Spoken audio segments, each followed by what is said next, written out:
My nephew stood in my kitchen holding a forged power of attorney document with my signature on it, telling me he'd already transferred the first $200,000 from my investment accounts into his name, and that I should be grateful he was protecting my money from myself. Aunt Beatrice, you're 76 years old. You don't understand modern investing. I've moved your funds into better performing assets. You'll thank me when you see the returns. I looked at the document, at my signature, expertly forged but not mine, at the account numbers I recognized, at the transfer authorization dated 3 days ago.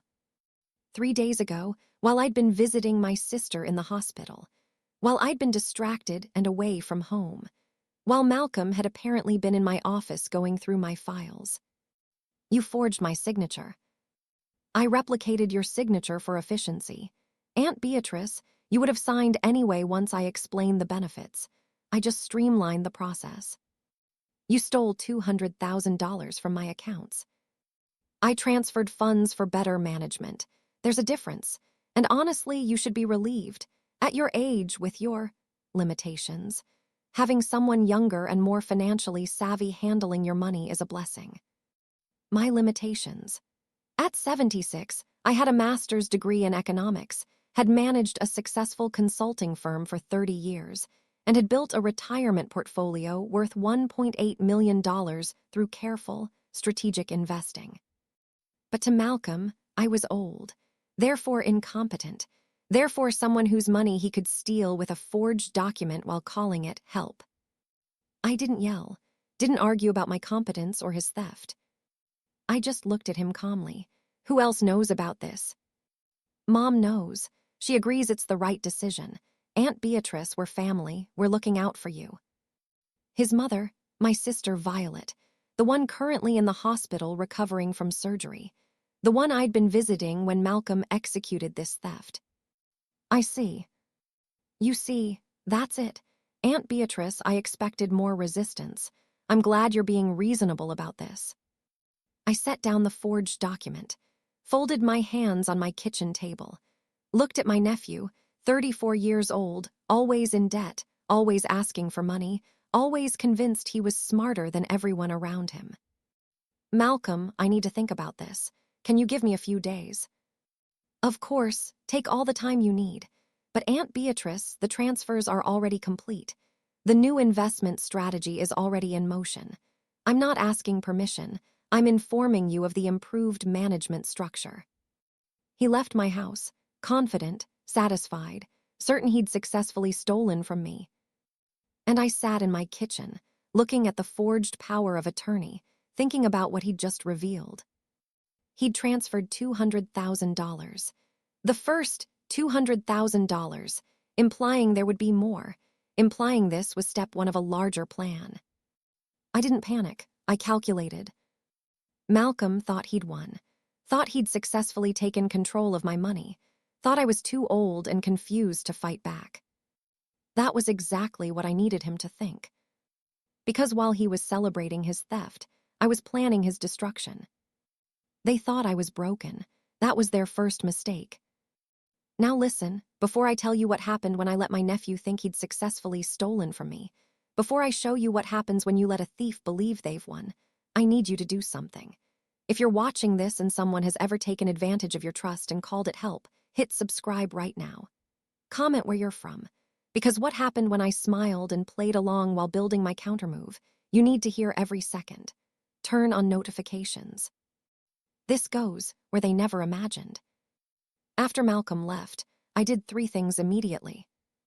First, I called my financial advisor, Nora Chen.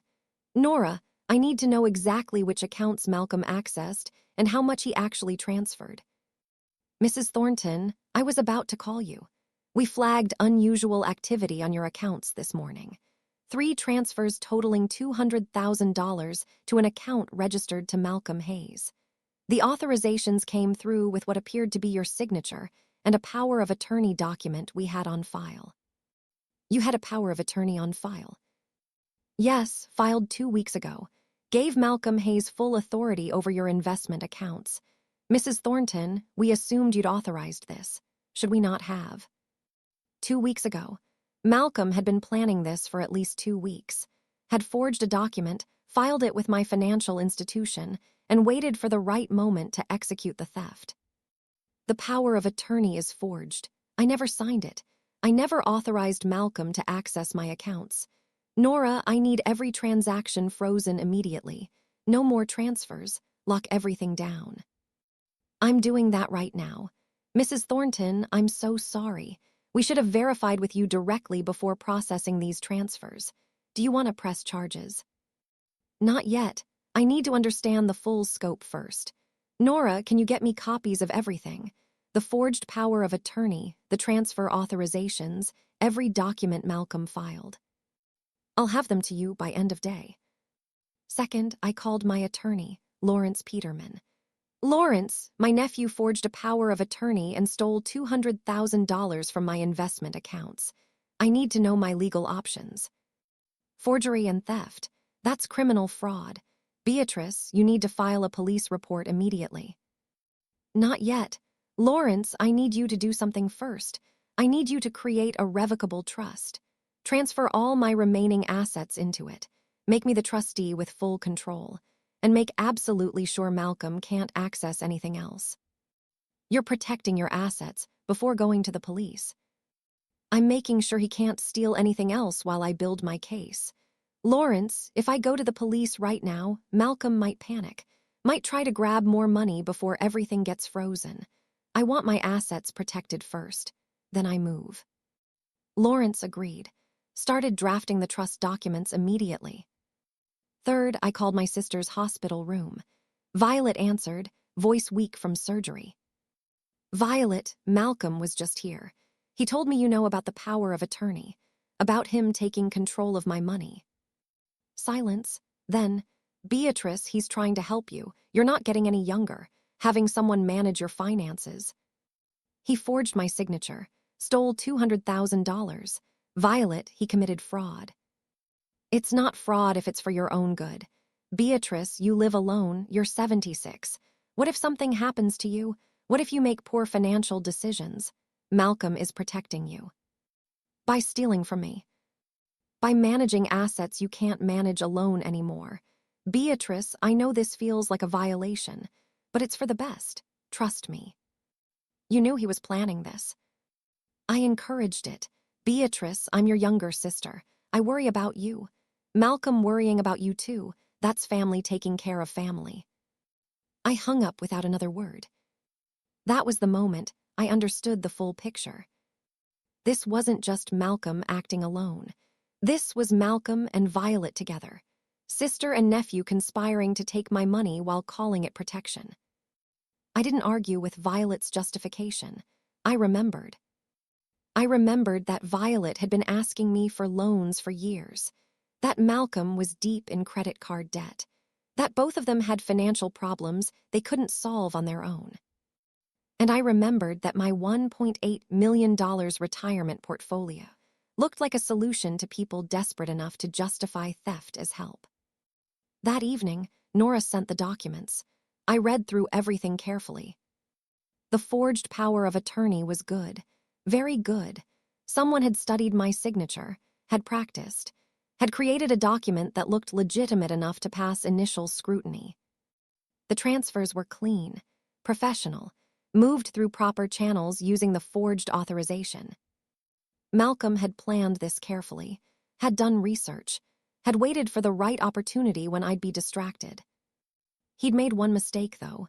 He'd told me about it, bragged about it, assumed I'd accept it. That mistake was going to cost him everything. The next morning, Malcolm called. Aunt Beatrice, I wanted to check in, make sure you're comfortable with the new arrangement. Any questions? I made my voice uncertain, elderly, confused. Malcolm, I've been thinking, you're right that I don't understand modern investing. Maybe it is better if you manage things. I'm so glad you see it that way. Aunt Beatrice, this is going to be great for you. I've already identified several high-yield opportunities. High yield. Returns well above what you were getting. Aunt Beatrice, your old strategy was too conservative. You were leaving money on the table. My approach is more aggressive, more profitable. Translation, riskier. Malcolm was planning to gamble with my money, probably to cover his own debts. That sounds complicated. That's why you have me. Don't worry about the details. Just trust me to handle everything. Okay, thank you, Malcolm. Of course. Oh, and Aunt Beatrice, I'll need you to sign some additional documents, just formalities. I'll bring them by later this week. Additional documents. Just paperwork to expand the power of attorney, cover more accounts, make management more efficient, nothing to worry about. He wanted access to everything, not just the investment accounts he'd already raided, everything. Okay, bring them over when you're ready. After I hung up, I sat thinking about what he'd revealed. He was planning to take more, wasn't satisfied with $200,000, wanted complete control of all $1.8 million. Good, let him think that was possible. Let him plan bigger thefts. Let him document his intentions. Because the bigger the crime, the harder the fall. That afternoon, I met with Lawrence, signed the trust documents, transferred every asset I owned into the Thornton Family Trust with me as sole trustee.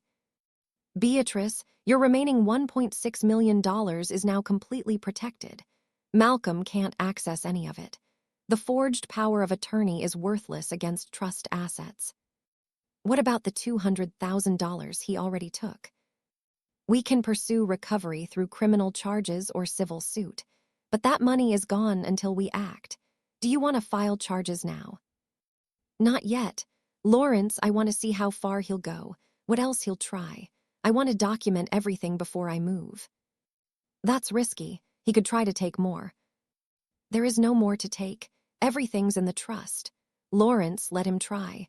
Let him forge more documents. Let him make more illegal moves. When I finally act, I want the case to be absolutely ironclad. Lawrence looked at me carefully. You're not just protecting your assets, you're setting a trap. I'm documenting a criminal enterprise. There's a difference. 2 days later, Malcolm came over with his additional documents. A new power of attorney, even broader than the first, giving him authority over everything, bank accounts, retirement funds, even my car title and deed to my condo. I read through it slowly, pretending to struggle with the language. This seems like a lot of control, Malcolm. It's just being thorough. Aunt Beatrice, what if you have a medical emergency? What if you need someone to access your accounts quickly? This makes sure I can help you in any situation. What if I die? Does this document stay active? Well, no. Power of attorney ends at death. But Aunt Beatrice, we should also talk about your will. Make sure everything is set up properly for your heirs. My will is fine. When was it last updated? 6 years ago. Everything goes to Violet and her children, equal shares. That was a lie. I'd updated my will 3 months ago. Left everything to charities and my goddaughter, Emily. Nothing to Violet or Malcolm. But I needed Malcolm to think Violet would inherit. Needed him to think there was still money coming eventually. 6 years is a long time. Things change. Have you considered updating your beneficiaries, making sure the distribution is fair? Fair how? Well, Mom has health issues, medical expenses. Maybe she should get a larger share. And Aunt Beatrice, I've been helping you with financial management. Doesn't that deserve some recognition in your estate planning? You think you should inherit more because you're stealing from me now. His face changed. I'm not stealing, I'm managing. There's a difference. Is there? Malcolm, you forged documents, took my money without permission. That's theft. It's asset protection. Aunt Beatrice, you're confused about this. I'm not confused. I'm watching you try to take more, listening to you justify it, and I'm very clear about what's happening. Then, why did you let me transfer the money? Why are you pretending to go along with this? That was the question. Why was I letting him think he was winning? I looked at Malcolm, at his entitled expression, at the way he thought he could manipulate me with gaslighting and fake concern. Because I needed to see who you really are, what you're really capable of. And Malcolm, you've shown me everything. What are you talking about? I'm talking about criminal fraud, forgery, theft, elder financial exploitation. You've committed all of them, and I've documented all of it. You're bluffing. Am I? Malcolm, did you really think I wouldn't notice $200,000 disappearing from my accounts?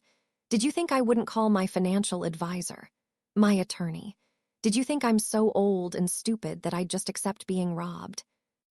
I wasn't robbing you. Get out of my home. Now.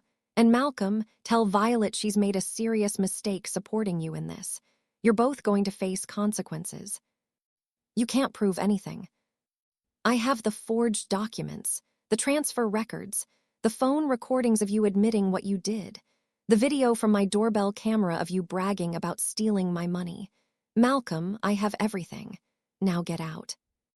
He left, furious, scared, finally realizing he'd been played.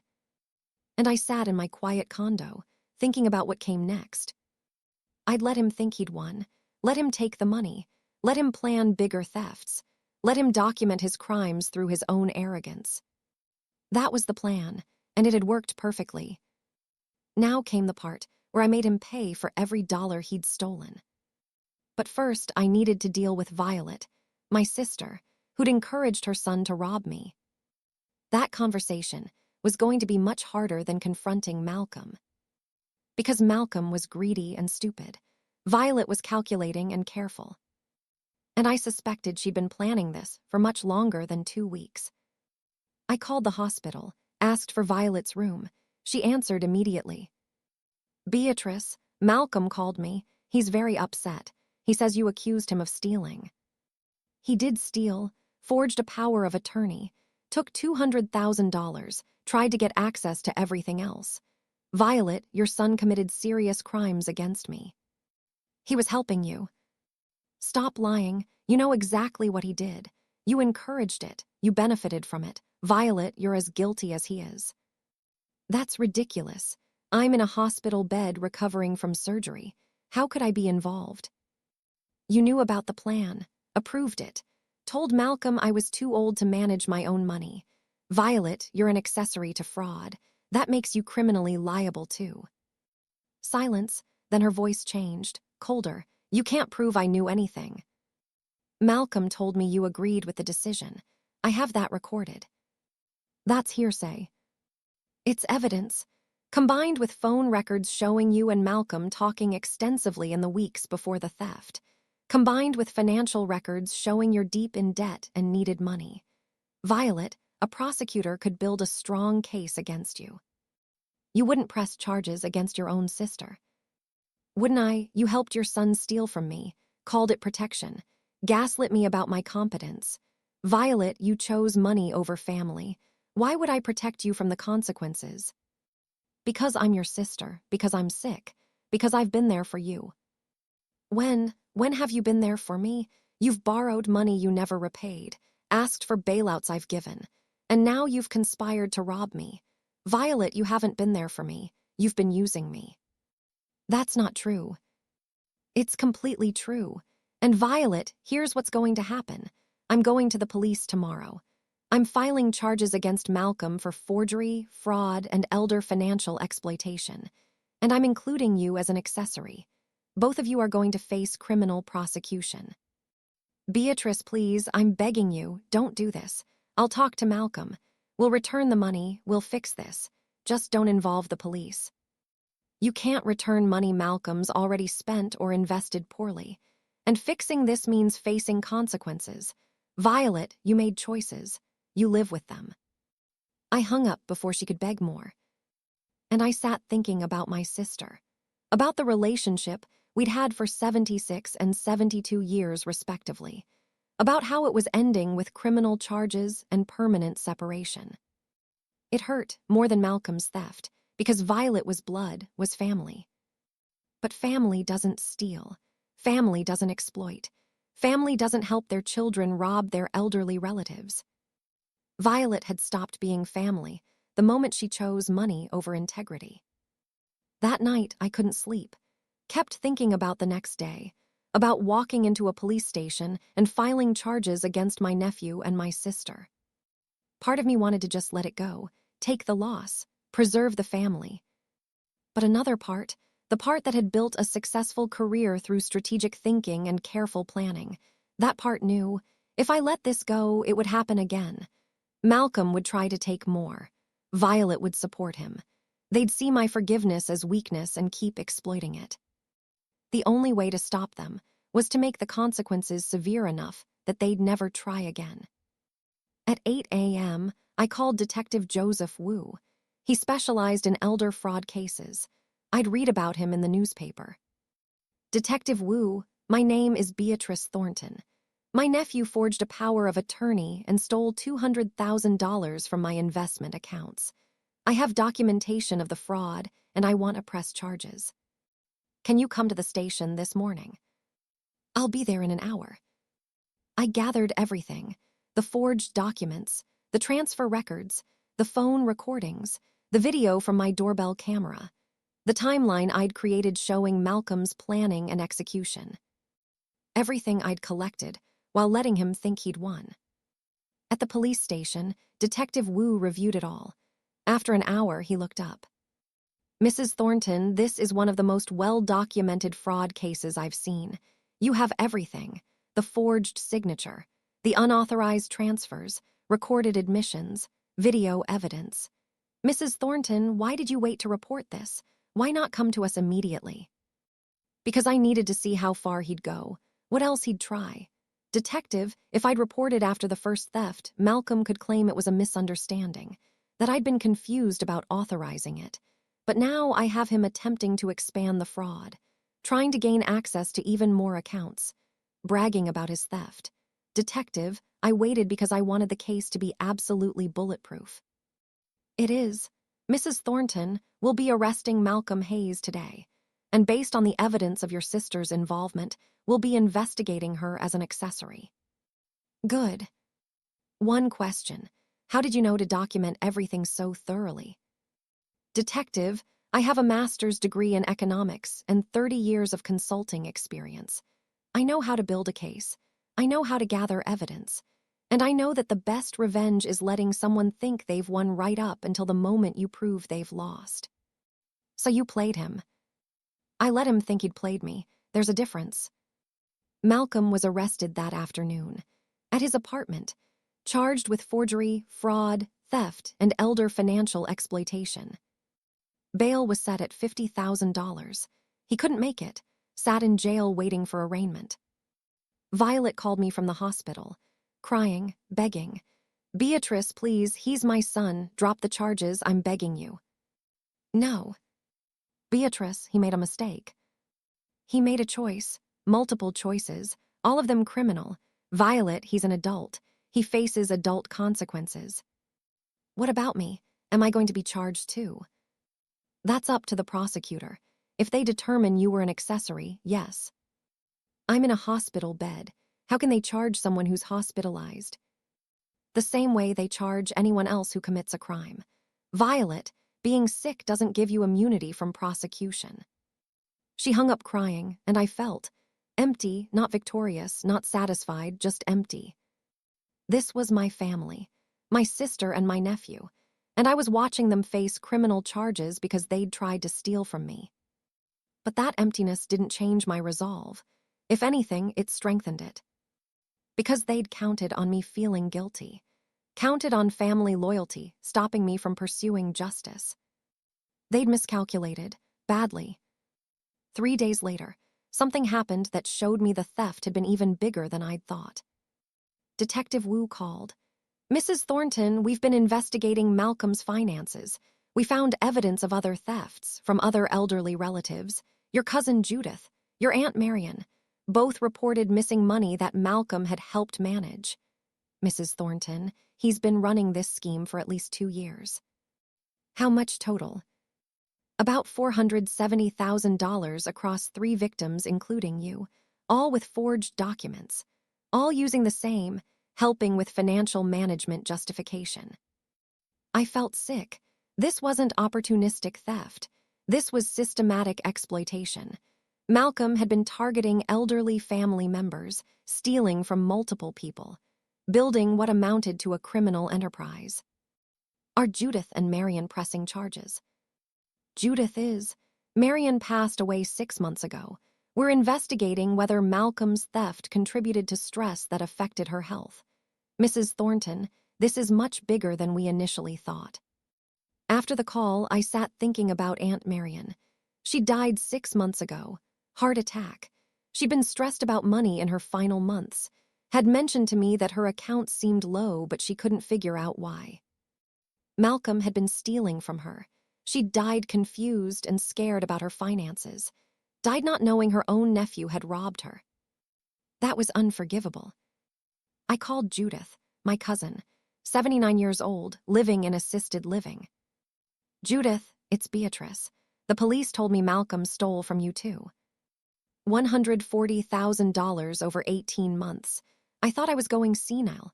Couldn't understand where the money went. Beatrice, he convinced me I'd authorized the transfers but forgot. Made me doubt my own mind.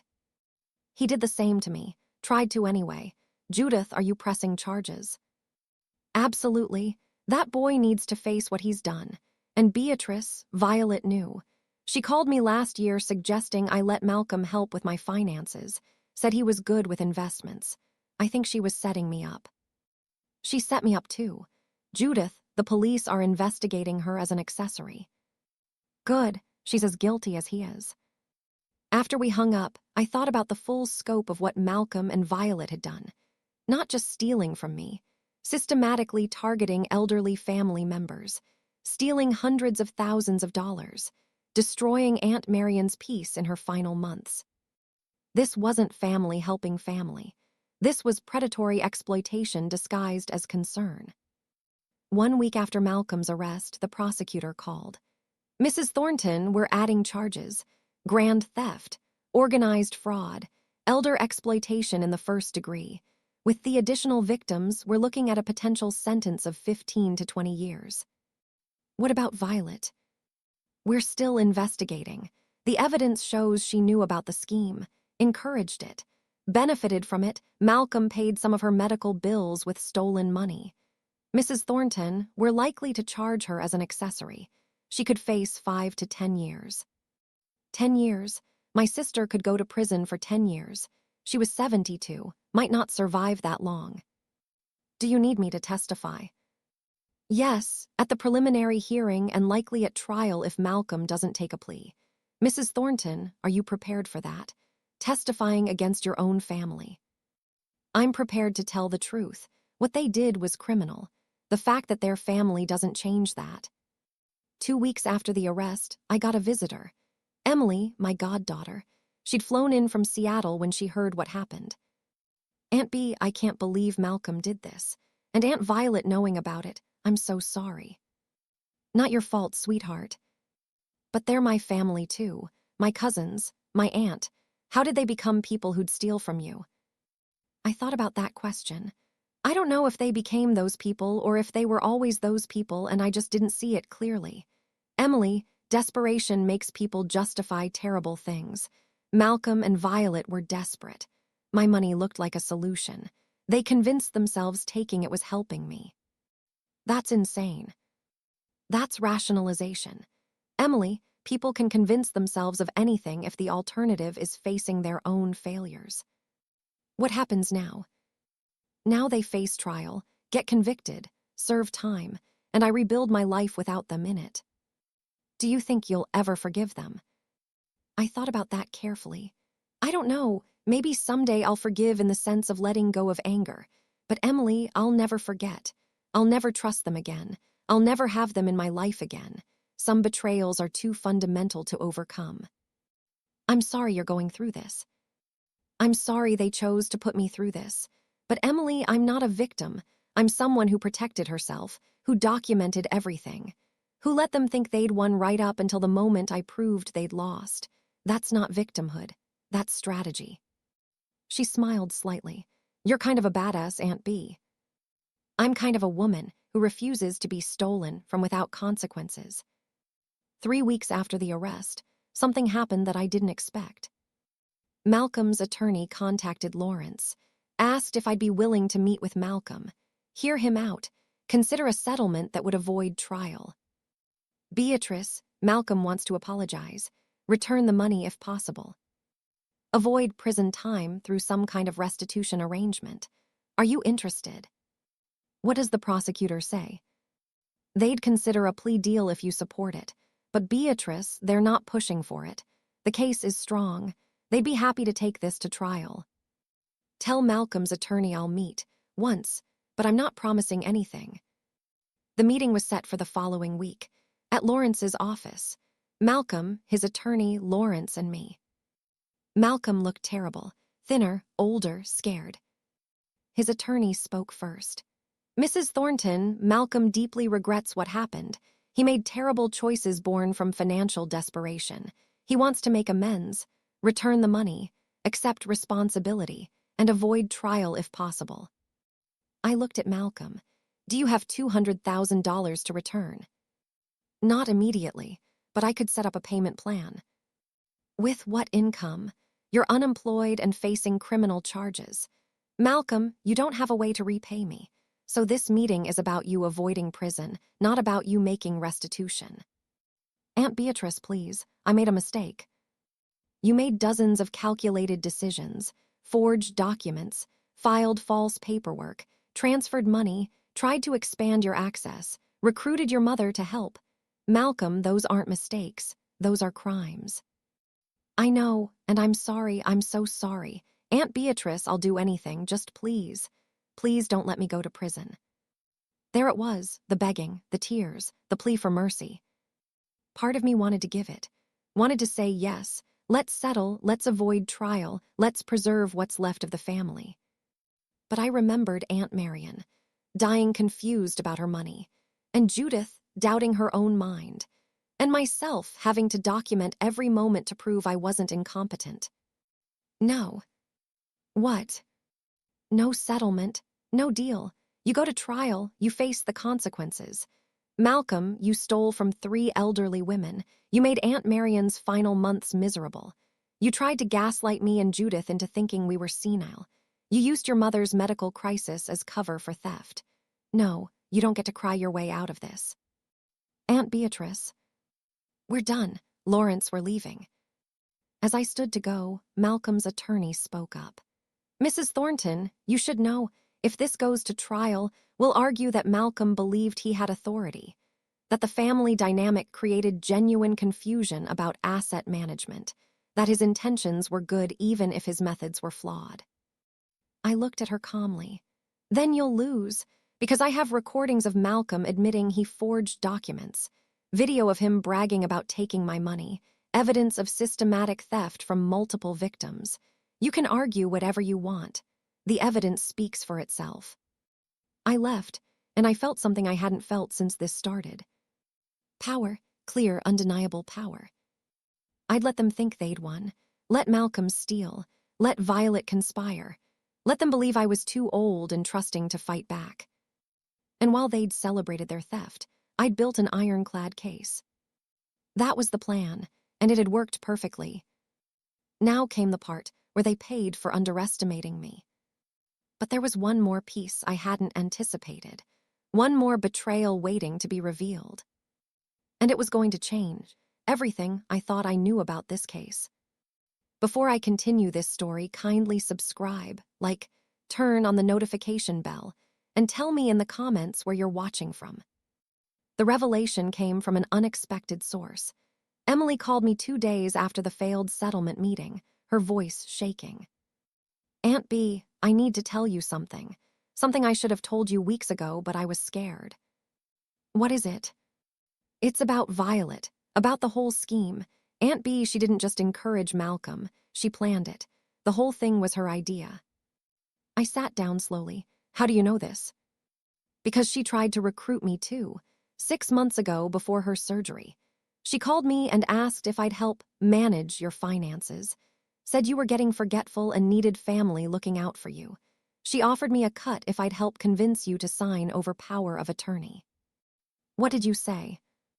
I said no, told her you were sharp as ever and didn't need managing. She got angry, said I was being selfish. That family should help family. Aunt B, she had the whole plan mapped out. Who'd forge the documents, which accounts to target first, how to justify it if you questioned anything. Malcolm was just the one who executed it. Why didn't you tell me? Because I didn't think she'd actually do it. I thought it was just desperate talk from someone facing medical bills. And then when I heard Malcolm got arrested, I thought maybe she hadn't been involved after all. But Aunt B, she called me yesterday, asked me to testify on Malcolm's behalf, said I needed to tell the court that you'd been showing signs of confusion for months, that the family was genuinely worried. She wanted me to lie to help Malcolm avoid prison. What did you tell her? I told her I was calling you immediately. And then I told her I'd testify, but I'd be testifying about the conversation she had with me 6 months ago, about how she planned this. Aunt B, she started screaming at me, said I was betraying family, that I'd regret choosing your side. After Emily hung up, I called Detective Wu immediately. I have a new witness, someone who can testify that Violet planned the entire scheme months in advance, someone she tried to recruit. Who? My goddaughter, Emily. Violet approached her 6 months ago with the plan, tried to get her to participate. Emily refused, and Violet moved forward with Malcolm instead. We need her statement. Can she come in today? Emily gave her statement that afternoon. Detailed account of Violet's recruitment attempt. The specific plan Violet had outlined. The pressure to lie for Malcolm. All of it recorded and documented. Detective Wu called me after. Mrs. Thornton, this changes everything. We're upgrading Violet's charges. She's not just an accessory, she's the primary architect.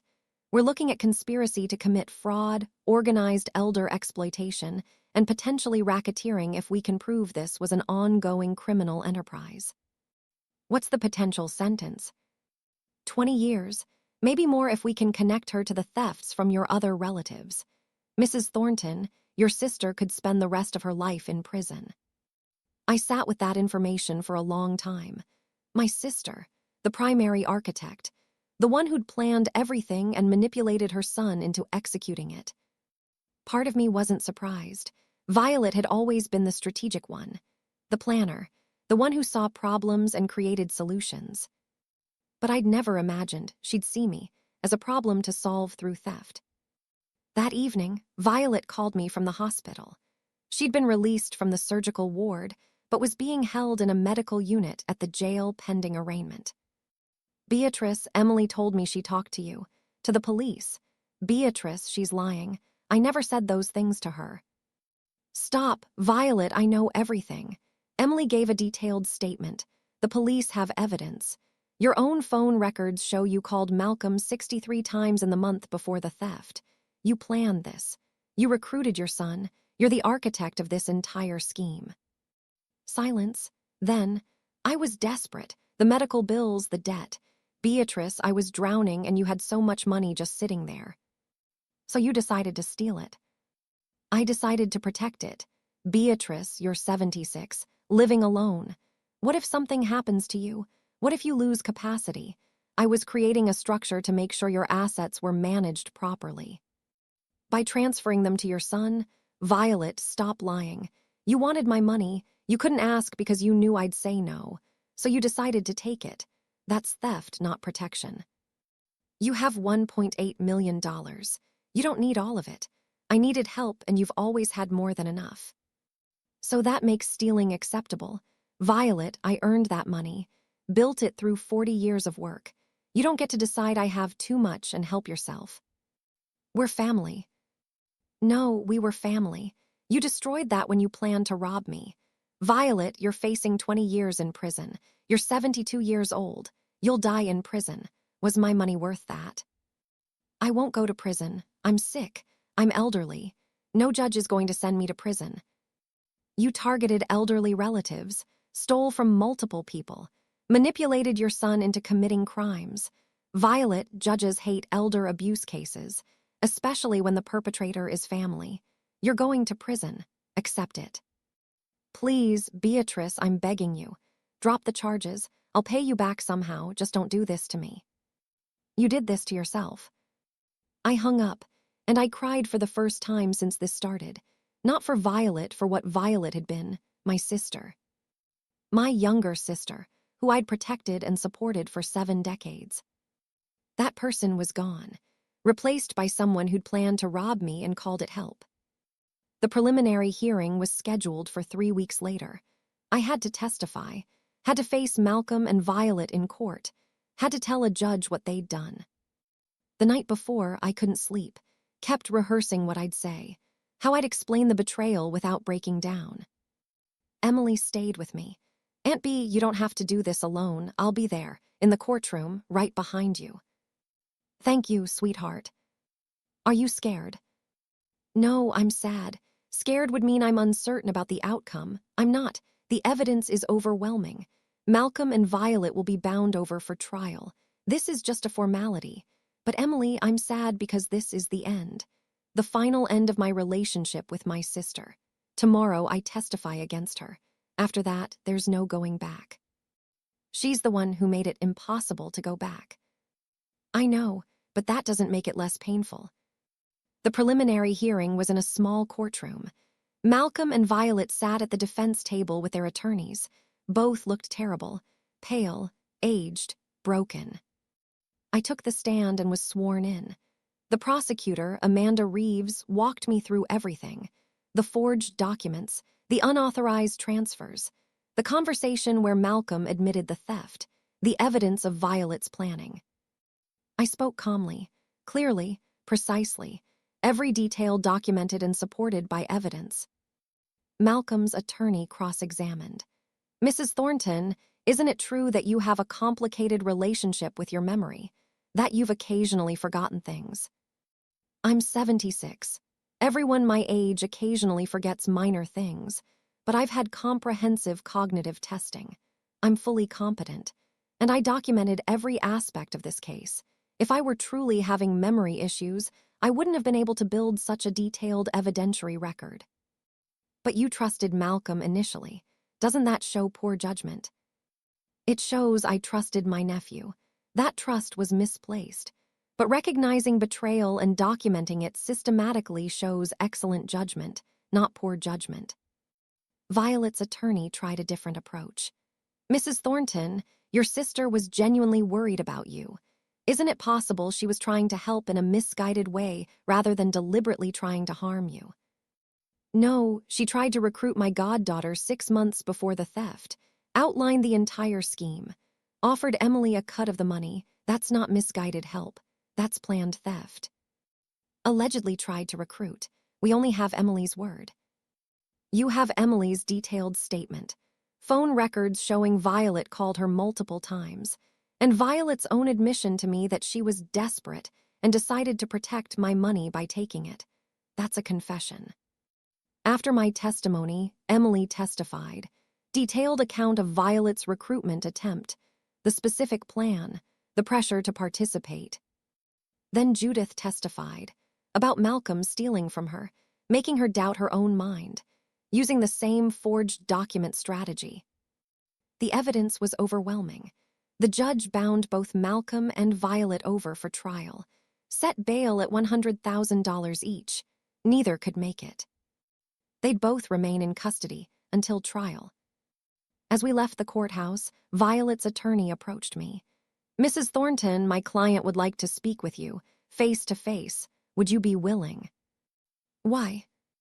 "She wants to apologize, to explain, to try to repair something before this goes any further." I thought about it. One conversation, supervised, at the jail, but I'm not changing my position. I'm not dropping charges. The meeting was arranged for 2 days later.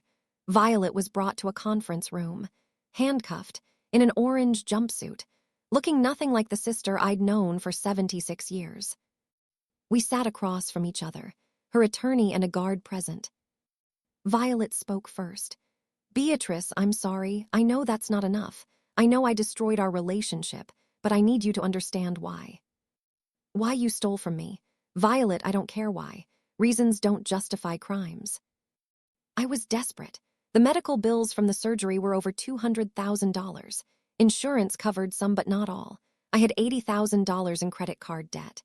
Malcolm had $60,000 in student loans and credit cards. We were drowning. And you had $1.8 million. Beatrice, from where I was sitting, you had more than you could ever spend and we were going under. It felt like you could help us and not even notice. So you decided to steal instead of ask.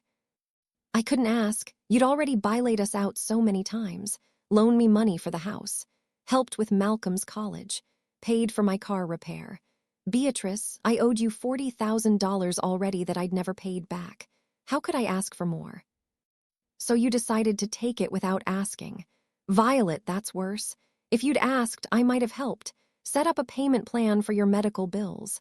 Helped Malcolm consolidate his loans. But you didn't give me that option. You just decided to steal. I know, and I'm sorry. Beatrice, I'm 72 years old. I'm looking at 20 years in prison. I'll die in there. Is that really what you want? For your sister to die in prison? I looked at her carefully. At the tears. At the desperation. At the manipulation disguised as remorse. Violet, you're not sorry you stole. You're sorry you got caught. You're not apologizing for what you did. You're begging to avoid consequences. There's a difference. That's not true.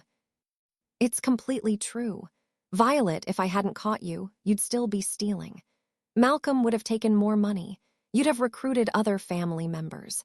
You'd have bled me dry and never felt guilt because you'd convinced yourself I had too much and you deserved it. Beatrice, please. No, we're done. You made your choices. You faced the consequences. Violet, I loved you. You were my sister for 76 years. But you killed that relationship when you decided to rob me. I'm not saving you from what you've earned. I stood to leave. Violet grabbed my arm across the table. The guard moved, but I waved him back. Beatrice, I'm begging you. I'll plead guilty. I'll pay restitution somehow. I'll do whatever you want. Just don't let me die in prison. I looked at her hand on my arm, at my sister's desperate grip, at the woman who'd planned to steal everything from me. Let go of me, Violet. She did, and I walked out without looking back. That was the last time I saw my sister, the last conversation we ever had. 3 weeks later, the trial date was set. Malcolm's attorney negotiated a plea deal. Malcolm would plead guilty to all charges, testify against Violet, and accept a 15-year sentence in exchange for the prosecution not pursuing additional charges. He took it, went to prison, 15 years minimum before parole consideration. Violet's trial was scheduled for 2 months later.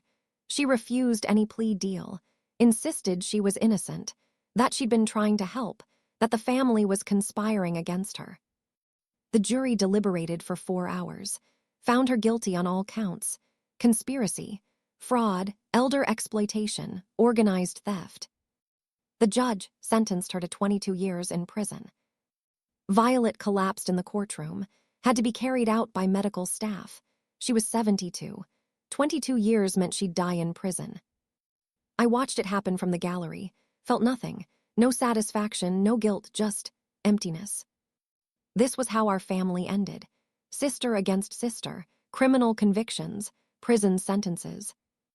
Because Violet had decided my money was hers to take. After the sentencing, Amanda Reeves approached me. Mrs. Thornton, you should know, we recovered $127,000 of the stolen funds. Malcolm had spent or lost the rest in bad investments. The recovered amount will be returned to you, minus court costs and restitution to the other victims. You'll get about $90,000 back. What about the other $110,000? Gone. Malcolm gambled it on cryptocurrency and stock options. Lost it all. I'm sorry. I'd never see that money again. $110,000 stolen by my nephew and lost through his stupidity. But I had the satisfaction of knowing both he and Violet were in prison, that they'd faced consequences, that other elderly people were protected from their scheme. Was that worth $110,000? I didn't know, but it was done. 6 months after Violet's conviction, I received a letter from her. Prison mail, carefully written.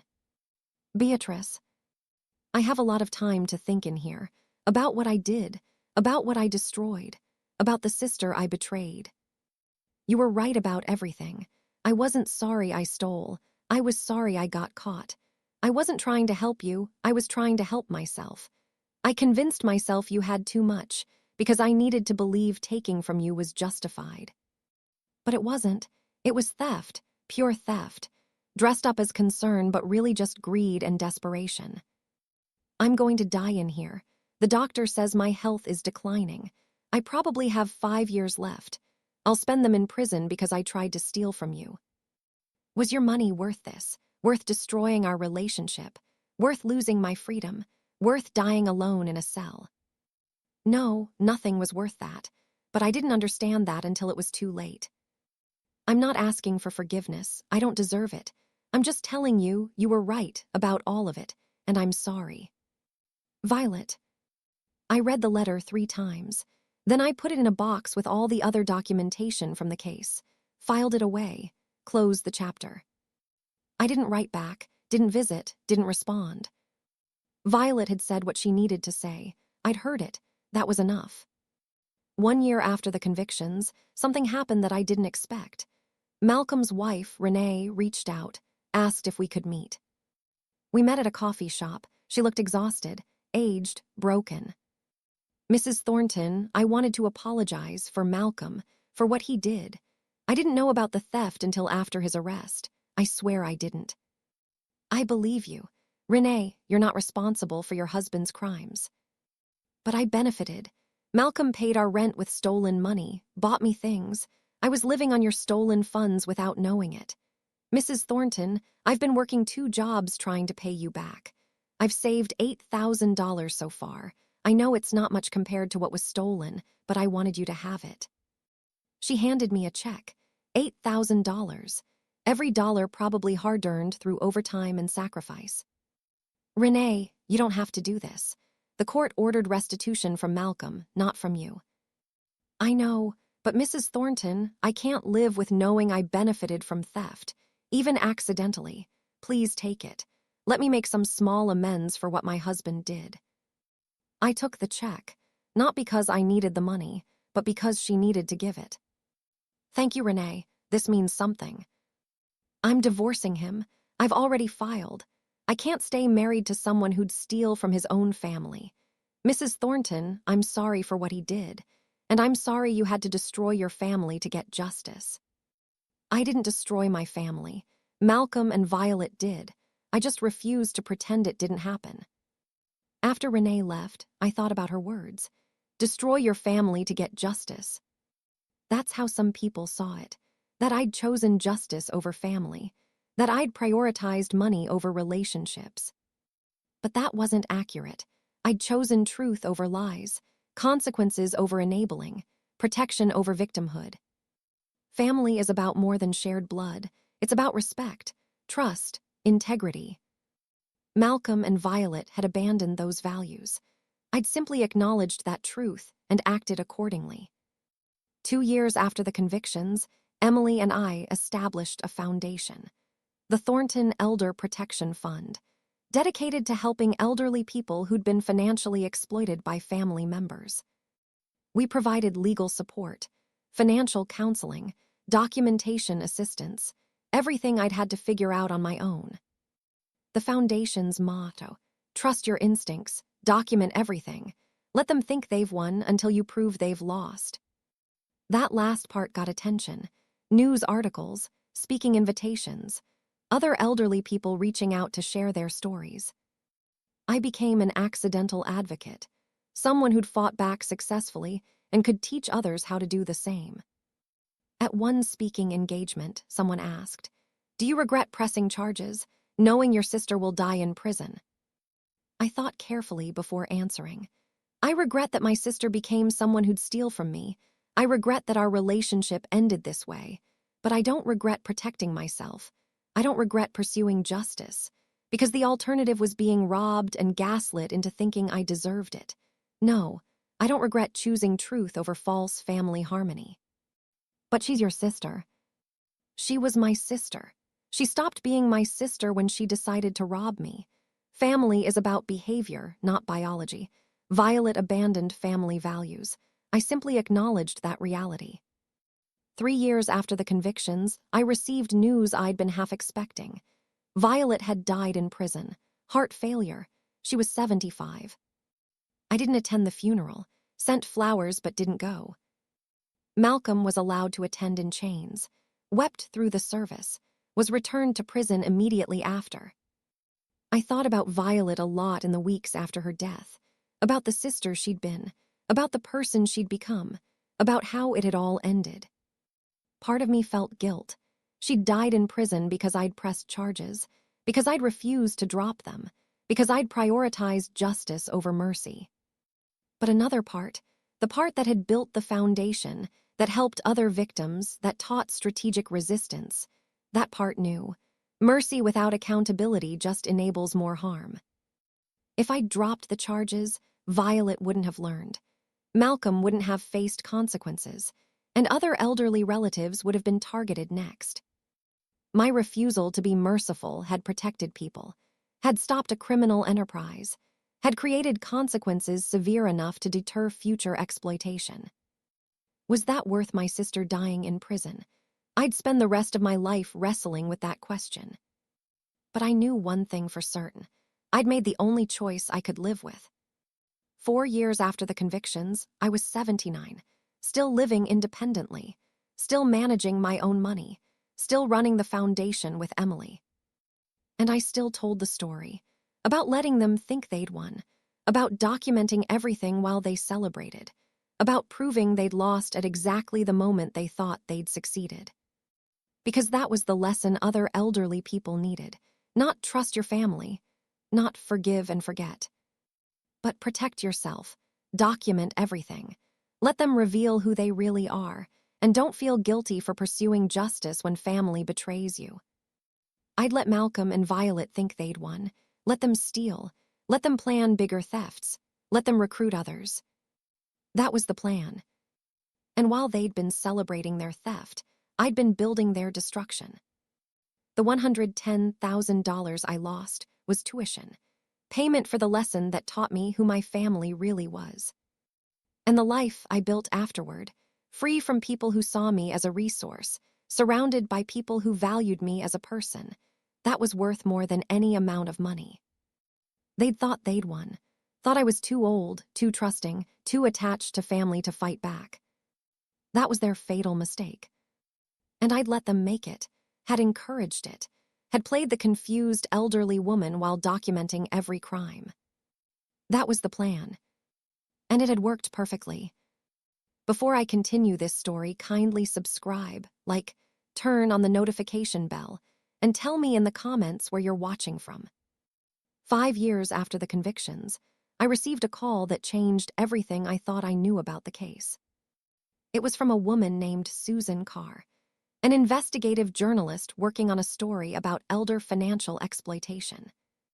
Mrs. Thornton, I've been researching your case, the convictions of Malcolm Hayes and Violet Hayes, but I've found something the police investigation missed. Can we meet? We met at a cafe. Susan had a folder thick with documents. Mrs. Thornton, I've been investigating elder exploitation cases across 3 states.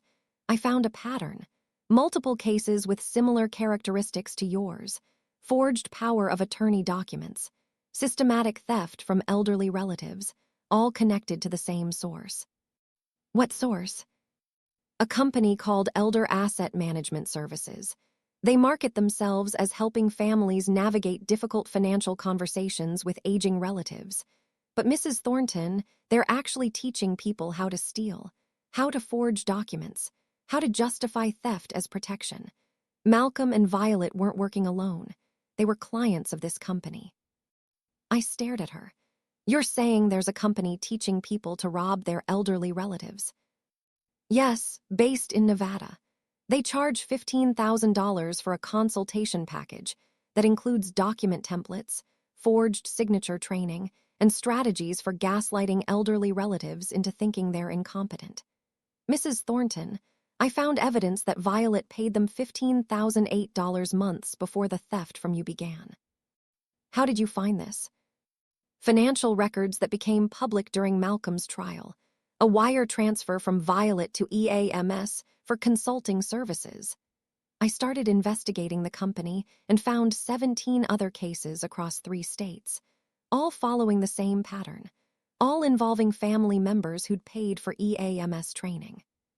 Susan showed me documents.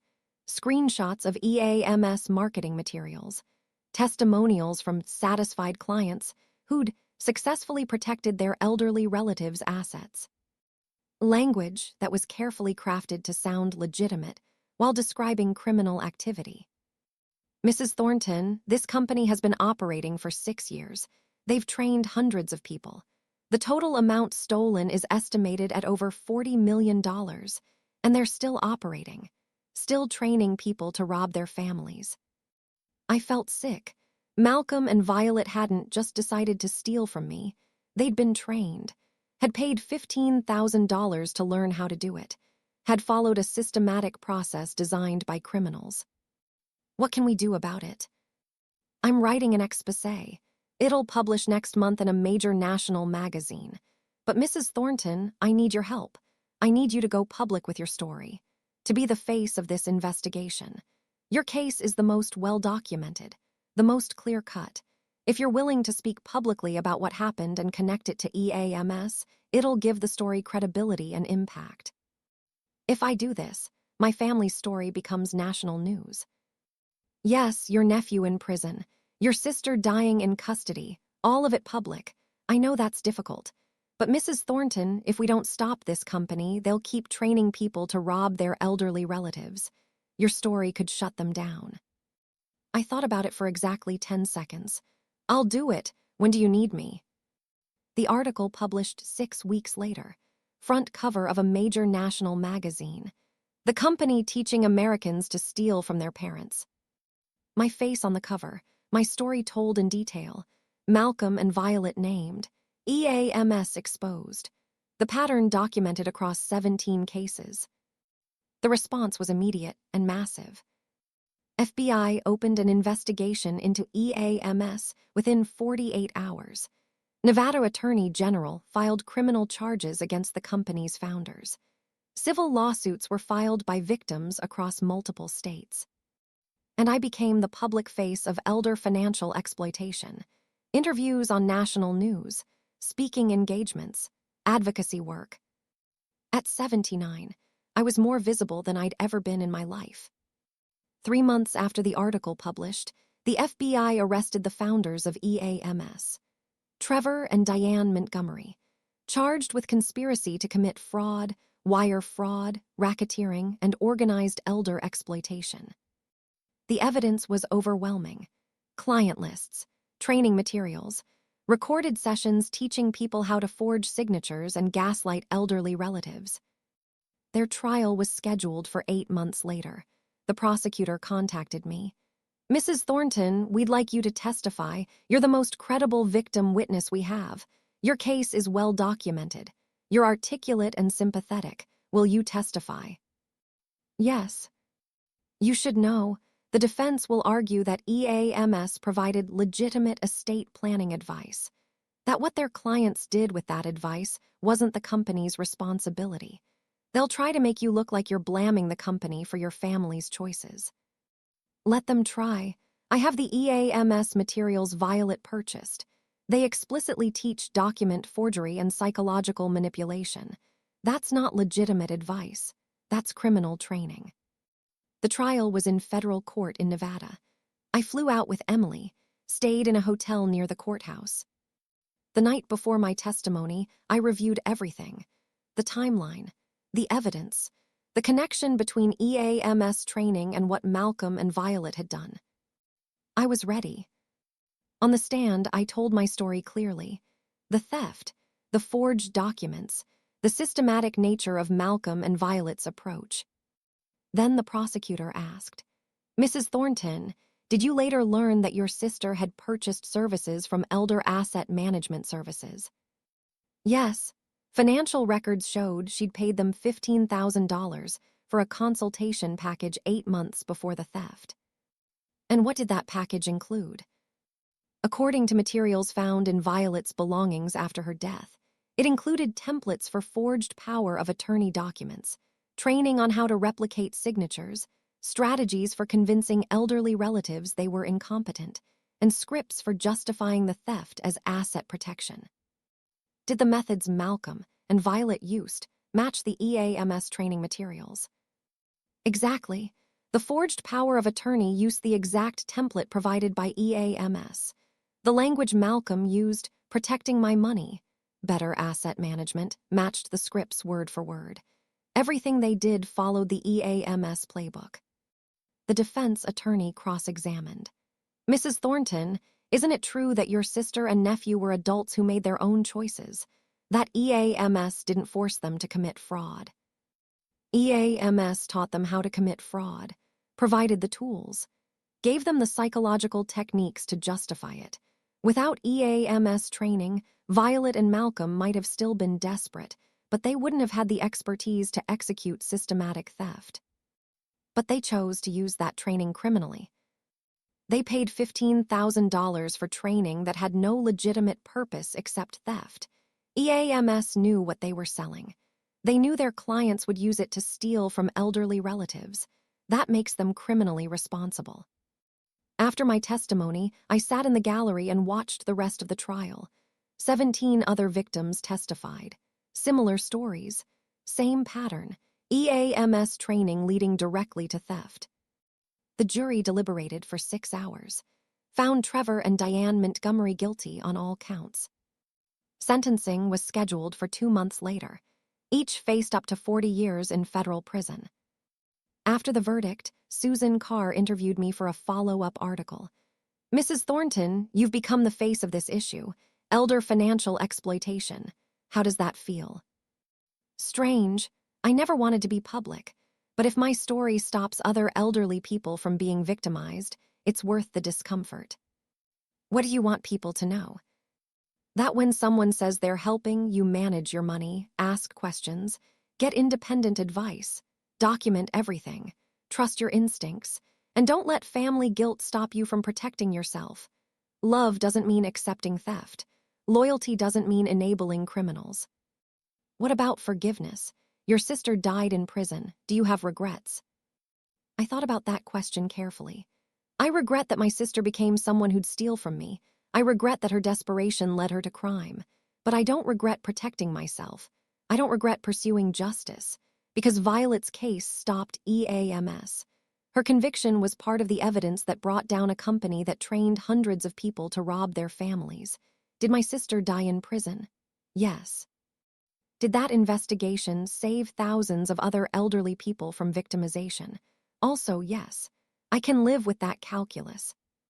6 months after the EAMS trial, I was invited to testify before a congressional committee. They were considering new federal legislation on elder financial exploitation.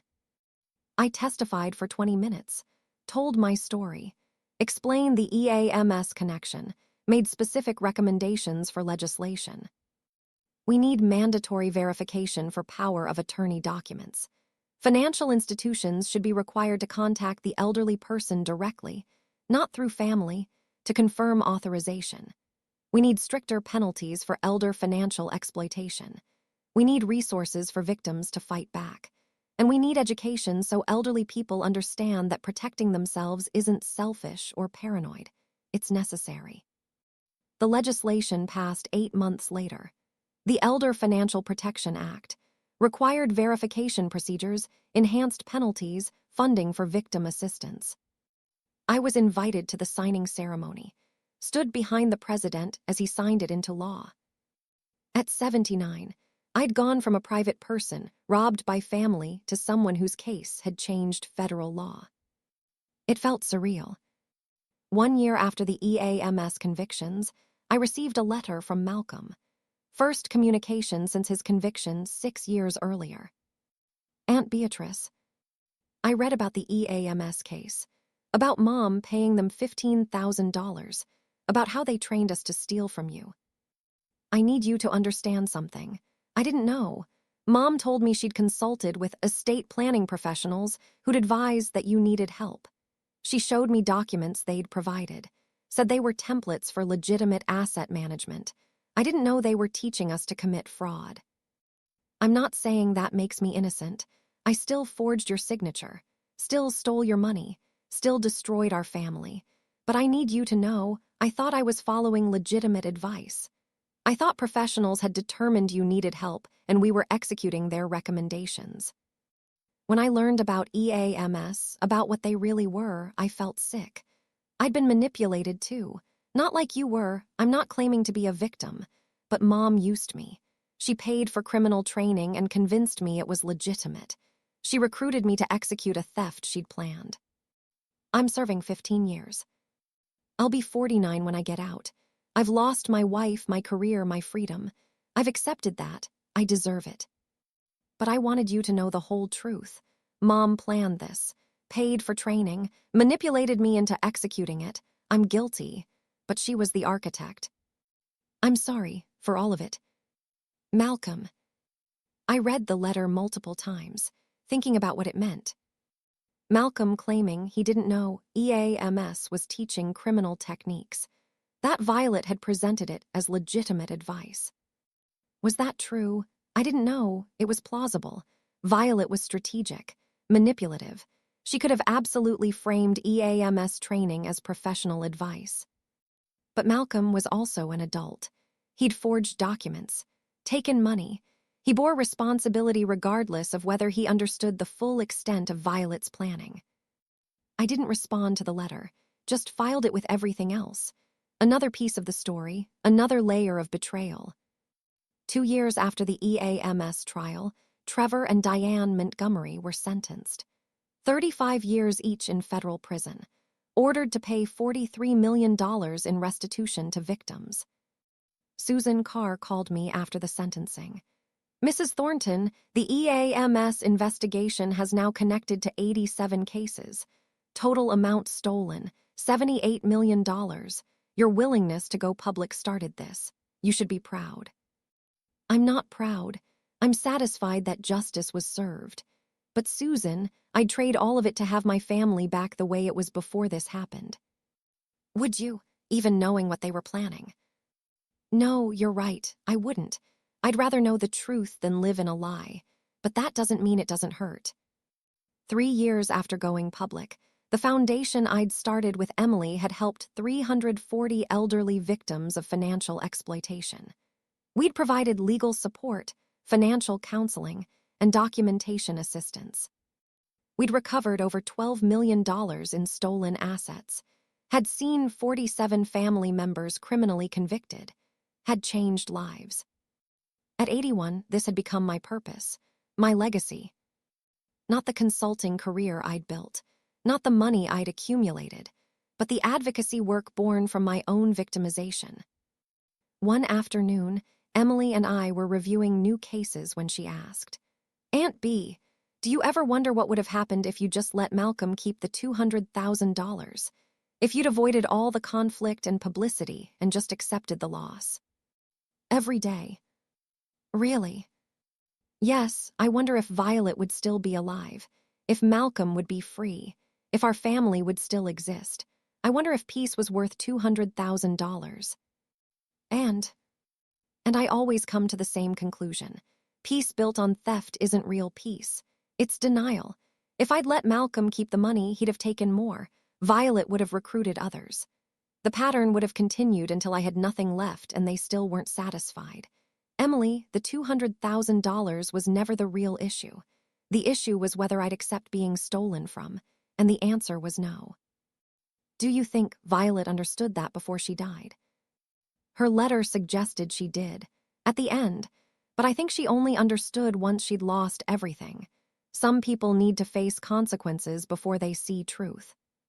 4 years after the EAMS exposure, I was invited to speak at a national conference on elder abuse. The keynote address, 2,000 people in attendance. I stood at the podium looking out at faces of social workers, attorneys, advocates, law enforcement, victims. My name is Beatrice Thornton. 4 years ago, my nephew stole $200,000 from my investment accounts using a forged power of attorney. My sister planned the theft and paid a company $15,000 to teach them how to do it. When I discovered the fraud, I had a choice. Accept the loss and preserve family harmony, or pursue justice and destroy my family. I chose justice. My sister died in prison. My nephew is serving 15 years. I'll spend the rest of my life wondering if I made the right choice. I paused, letting that sink in. But here's what I know for certain. If I'd chosen peace over justice, three things would have happened. First, my nephew would have stolen more from me. Second, other elderly relatives would have been targeted. Third, elder asset management services would still be operating, training people to rob their families. My choice to pursue justice stopped all three. My sister died in prison. But the investigation that resulted from her conviction shut down a company that had facilitated $78 million in theft from elderly people. That company will never victimize anyone again. Was that worth my sister's life? I don't know, but it was worth making the choice I could live with. After the speech, dozens of people approached me, elderly victims sharing stories, family members wrestling with similar choices, advocates asking advice. One woman, probably mid-70s, gripped my hand. "My daughter is stealing from me. I know she is, but she's my daughter. How did you find the strength to prosecute your own family?" I didn't find strength. I just refused to accept theft. There's a difference.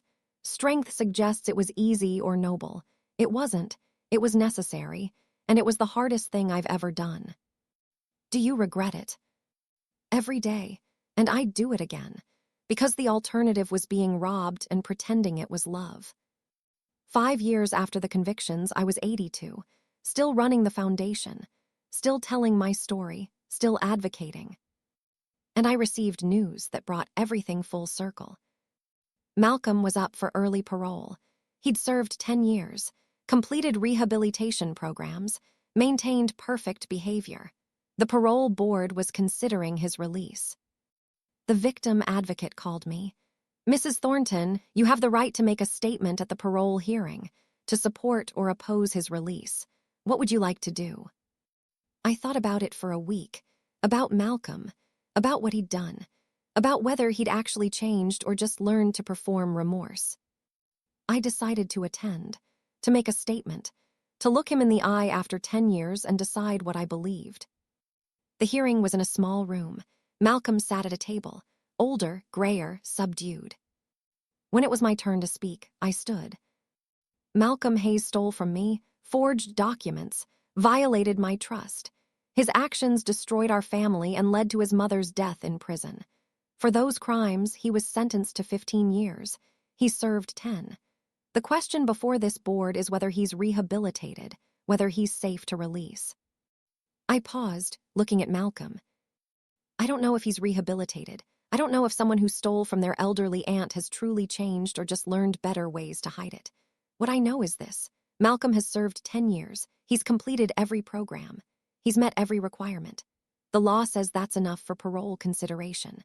I won't stand in the way of that, but I want the board to know if Malcolm is released, I want no contact, no relationship, no presence in my life. He can rebuild elsewhere. But not with me. Malcolm spoke after. "Aunt Beatrice is right. I destroyed our family. I stole from her. I don't deserve forgiveness or relationship. I'm just asking for a chance to rebuild my life elsewhere, to contribute to society, to make some small amends through good behavior even if I can never repair the harm I caused. I'm not asking for her forgiveness. I'm asking for freedom to try to become someone better than who I was." The parole board deliberated for 2 hours, granted parole with conditions, mandatory therapy, restitution payments, no contact with me unless I initiated it. Malcolm was released 2 weeks later, moved to a different state, got a job in construction, started paying the court-ordered restitution, $50 per month. At that rate, he'd pay off the $110,000 he'd stolen in 183 years. But he was paying, consistently, every month. 6 months after his release, I received a letter, not from Malcolm, from Renee, his ex-wife. "Mrs. Thornton, I thought you should know, Malcolm asked me to tell you he's doing well. He has a job, a small apartment. He's attending therapy and paying restitution. He didn't ask me to advocate for him. He just wanted you to know he's trying to live differently. I divorced him years ago, but I still care about his well-being. And Mrs. Thornton, I think he has changed. I think prison broke something in him that needed to be broken. He's humbler, quieter, less entitled. I'm not asking you to forgive him or have a relationship with him. I'm just telling you, The person he is now is different from the person who stole from you. Renee. I read the letter twice, then filed it away. Malcolm was rebuilding. Good. He deserved the chance. But he was rebuilding elsewhere. Without me, that was how it needed to be. 7 years after the convictions, the foundation celebrated helping its 500th victim. $28 million in assets recovered. 93 criminals convicted. At the celebration, Emily asked me to speak. When my nephew stole from me, I had 2 choices: accept it or fight it. I chose to fight. But I didn't fight through confrontation. I fought through strategy. I let Malcolm and Violet think they'd won. Let them celebrate their theft. Let them plan bigger crimes. And while they were celebrating, I was documenting, building my case, preparing my countermove. I looked out at the crowd of victims, advocates, attorneys. That's what I teach now, not confrontation. Strategy. Let them think they've won. Document everything. Build your case quietly. Then move decisively when you're ready, because the element of surprise is powerful. And letting criminals think they've succeeded makes them sloppy. They reveal more, take more risks, create more evidence. Some people say I destroyed my family for money. That's not accurate. I destroyed a lie to protect truth. The lie was that we were a loving family. The truth was that 2 people I loved were willing to rob me. I chose truth, even though truth meant losing my sister, even though truth meant putting my nephew in prison, because a family built on theft isn't worth preserving. After the speech, a young woman approached me, probably mid-20s. Mrs. Thornton, I'm Malcolm's daughter. He had me with a previous girlfriend before he married. I was raised by my mother. I didn't know Malcolm well, but I wanted to meet you, to apologize for what he did. I looked at this young woman, who bore no responsibility for her father's crimes. You don't need to apologize for your father. I know, but I wanted you to know. He talks about you, about what he did. He says you taught him that actions have consequences. That family isn't permission to exploit. He's trying to teach me those lessons. Mrs. Thornton, my father is a criminal, but he's also trying to be a good father to me now, trying to make sure I understand the difference between love and manipulation. How old are you? 24. Did Malcolm raise you? No, he wasn't around much. Child support was inconsistent. My mom raised me alone, but since he got out of prison, he's been present, paying support regularly, showing up, being different than he was before. I'm glad he's being a good father to you. You deserve that.